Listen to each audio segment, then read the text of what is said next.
Hello friends, welcome to my YouTube channel.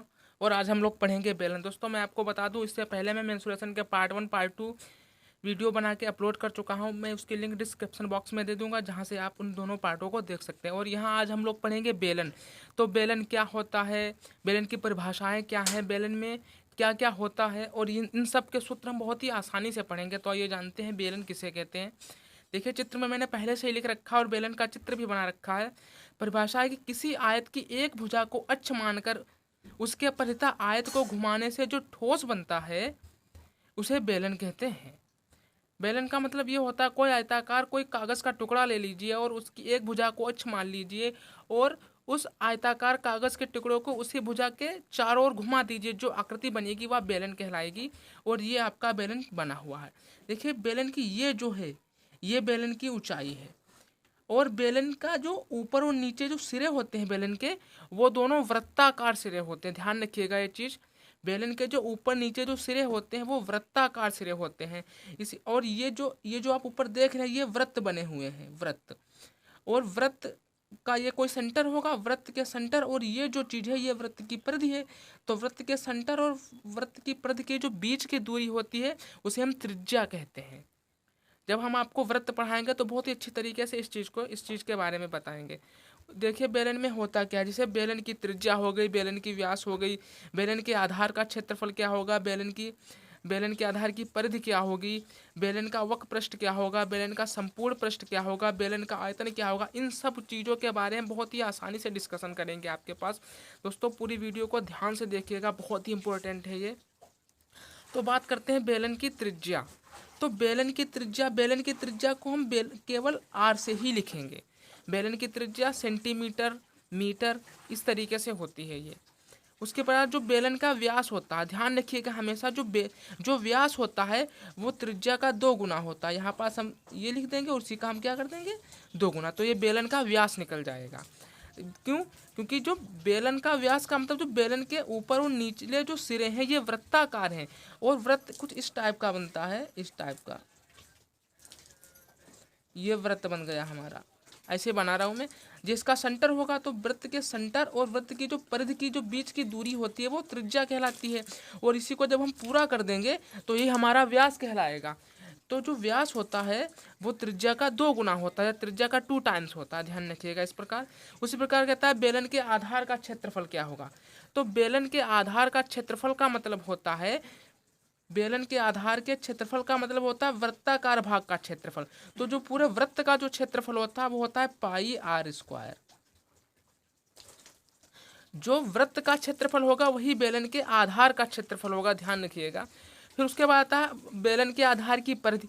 तो हमने बताया ना, बेलन के जो आधार होते हैं वो वृत्ताकार होते हैं और जो वृत्त की परिधि होती है वो होती है 2 पाई आर। इस प्रकार बेलन के जो आधार की परिधि होगी वो हो जाएगी 2 पाई आर। 2 पाई आर ये हो जाएगी बेलन की आधार की प्रति। ये बहुत इंपॉर्टेंट फार्मूले हैं, इनको अच्छी तरीके से याद करिएगा। और मैं आपको बता दूं, जो बेलन की त्रिज्या, बेलन का व्यास, ये और बेलन की त्रिज्या, बेलन का व्यास, ये मीटर सेंटीमीटर में हो सकते हैं। आधा जो क्षेत्रफल होता है वो स्क्वायर में आएगा, जैसे मीटर स्क्वायर, सेंटीमीटर स्क्वायर। वृत्त के प्रति भी मीटर या सेंटीमीटर में भी हो सकती है।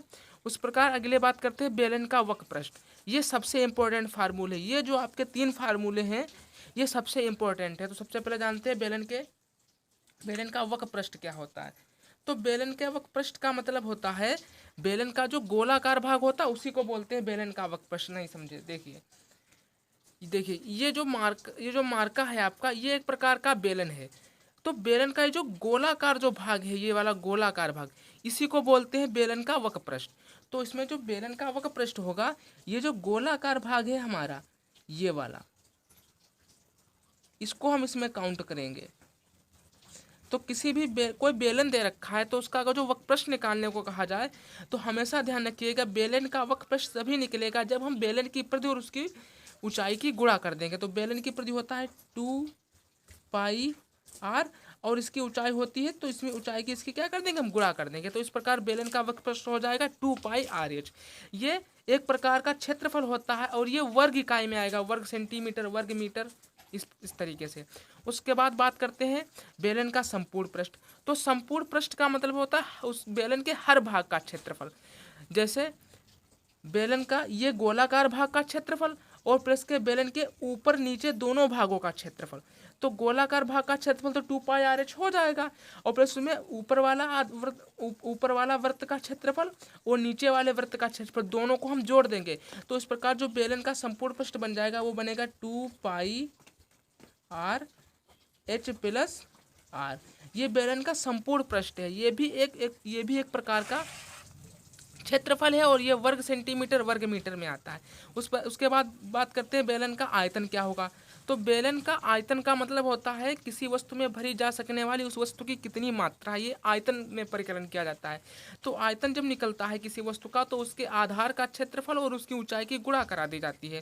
जैसे बेलन के आधार का क्षेत्रफल हमको पहले से पता है क्या होगा, πr², और इसकी जब हम ऊंचाई से गुणा करा देंगे तो आ जाएगा हमारा आयतन, और ये घन सेंटीमीटर आ जाएगा। आयतन का एक सूत्र ये भी होता है कि आधार का क्षेत्रफल